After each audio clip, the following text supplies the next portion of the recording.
Salut et bienvenue dans notre chaîne YouTube, Le Décrypteur.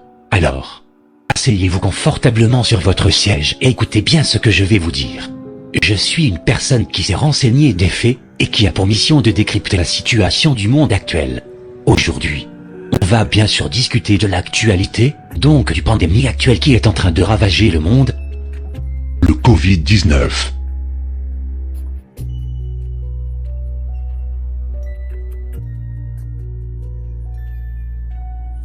Sans doute, vous connaissez le coronavirus. Apparu en Chine fin 2019, la maladie Covid-19 est causée par un virus appartenant à la famille des coronavirus. Très fréquents, ils peuvent aussi bien provoquer un simple rhume comme une grave infection respiratoire.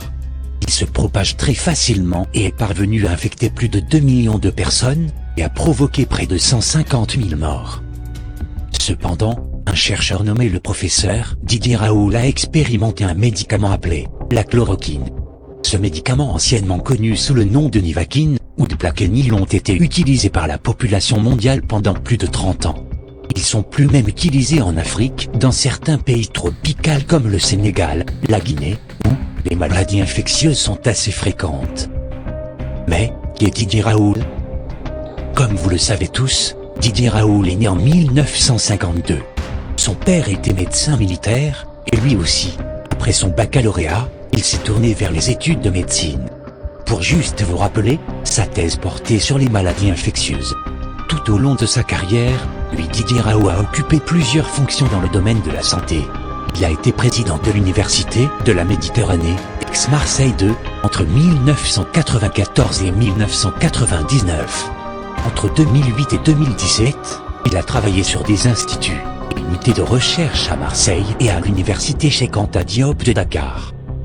Dans une plateforme américaine appelée ExpertScape, il est classé premier parmi les meilleurs infectiologues dans le monde entier. Pourquoi nous vous rappelons tous ces détails? C'est juste pour que vous ayez une idée de celui qui a annoncé l'efficacité de la chloroquine. Les médias et l'opinion publique a commencé à s'intéresser à la chloroquine lorsque, la mi-mars, le professeur Didier Raoult a présenté les résultats d'une étude, considérée comme encourageante. Ce spécialiste des maladies tropicales émergentes, connu pour prendre certaines libertés avec les protocoles d'usage en démonstration scientifique, avait testé sur 24 patients un traitement constitué d'hydroxychloroquine et de l'azithromycine, un antibiotique. À l'issue des essais, 75% n'étaient plus porteurs du Covid-19. Cette étude a immédiatement été sujette à polémique pour le faible échantillon de patients testés et pour l'absence de groupe témoin. Les conclusions d'une étude chinoise, réalisée à l'hôpital Renmin de Fusan, ont été rendues publiques, mercredi 31 mars 2020, et les résultats montrent bien que la chloroquine est efficace. Comme vous le verrez tout à l'heure, le professeur est menacé de mort depuis qu'il a annoncé ses premiers résultats. J'espère, je vais passer ça en vidéo et j'espère qu'il y a encore quelqu'un qui... Là, il y a quelqu'un qui me menace tous les 2 jours, la nuit, de tous les mots, parce qu'en me menaçant de tous les mots, si je ne retire pas le fait que j'ai dit que la chloroquine est efficace, ça fait attendre. Alors, qui est celui qui le menace? Et qu'est-ce qui se cache derrière cette histoire? Jusqu'à la présentation de ses essais cliniques récents, Didier Raoult ne trouvait audience ni auprès du ministère de la Santé, ni auprès des hautes sphères de l'État, et encore moins auprès de ses collègues. Ce qui est très bizarre parce qu'étant dans une situation où de nombreux morts sont enregistrés chaque jour, et que le gouvernement français et les chercheurs devraient trouver une solution le plus rapidement possible. Selon plusieurs médias américains, le laboratoire P4 de l'Institut de virologie de Wuhan pourrait être à l'origine de la pandémie du coronavirus. Mais cette thèse n'a pas encore de preuves. L'histoire du laboratoire commence bien avant son ouverture en 2015. 12 ans plus tôt, l'épidémie de SRA, qui est partie de la Chine et qui s'est rapidement propagée autour du globe, inquiétait le monde entier. En effet, le SARS-CoV-1 présente les mêmes symptômes et se manifeste de la même manière que l'actuel Covid-19 et est causé par un virus de la famille des coronavirus. Si bien qu'une fois le virus maîtrisé, la France et la Chine ont signé le 9 octobre 2004 un accord en matière de prévention et de lutte contre les maladies infectieuses et étrangères. La construction d'un laboratoire de classification P4, à Wuhan, fait partie des objectifs fixés par les 2 pays. D'où la création du laboratoire P4 de l'Institut de virologie de Wuhan. 2 ans après son ouverture, en février 2017, le laboratoire reçoit son accréditation P4 par les autorités chinoises. Pour l'occasion, le Premier ministre français Bernard Cazeneuve se rend sur les lieux, accompagné de la ministre française des Affaires sociales et de la Santé Marisol Touraine, ainsi que d'Yves Lévy, qui est alors président de l'INSER mais aussi l'époux de l'ancienne ministre de la Santé, Agnès Buzyn. Le 13 janvier 2020, alors que l'épidémie se répand en Chine, Agnès Buzyn classe la chloroquine dans la liste des substances vénéneuses. Et selon elle, elle avait pressenti la gravité de l'épidémie de coronavirus dès décembre 2019. Donc elle a fait le choix de rester sans rien dire, sans prendre aucune mesure et même en tenant des propos rassurants qu'elle savait elle-même inexacts.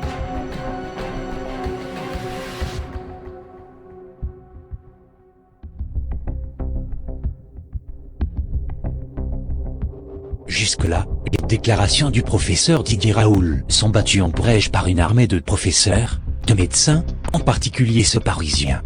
Ce fait est très étonnant. Et nous pousse à se poser la question de savoir si la non-accréditation de la chloroquine ne résulte pas d'une simple guerre de coq entre l'université de Marseille et les universités parisiennes. En effet, la découverte de la chloroquine à l'IHU de Marseille met en jeu cependant la notoriété de l'université de Marseille et des enjeux financiers sur la recherche médicale entre les universités françaises.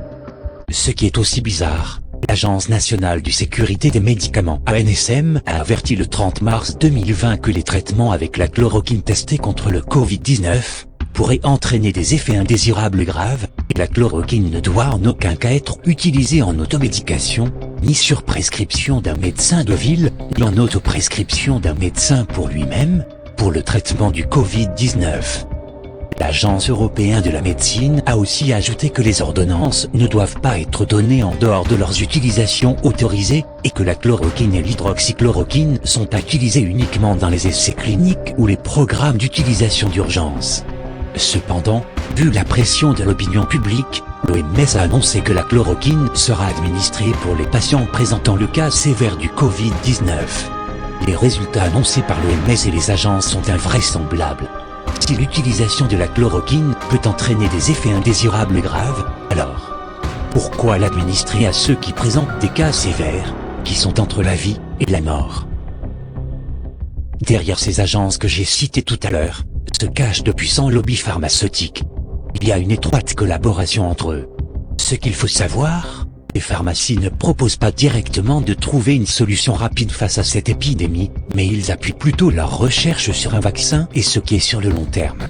Un traitement médical contre le nouveau coronavirus Covid-19 pourrait être disponible d'ici l'été ou le début de l'automne, a affirmé le 3 mars le vice-président américain Mike Pence. Il faut cependant attendre des mois pour administrer un traitement médical.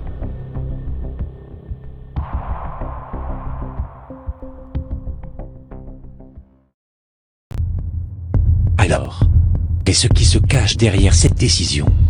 Qui se cache derrière ces décisions prises par les États-Unis et la France? Pourquoi attendre encore des mois sachant que la chloroquine est très bien efficace? Pourquoi la chloroquine est ignorée? Qui sont ces lobbies pharmaceutiques qui ne veulent pas entendre parler de traitements disponibles du Covid-19? Pourquoi ces lobbies sont contre l'utilisation de la chloroquine? Vous voulez savoir plus sur les lobbies pharmaceutiques?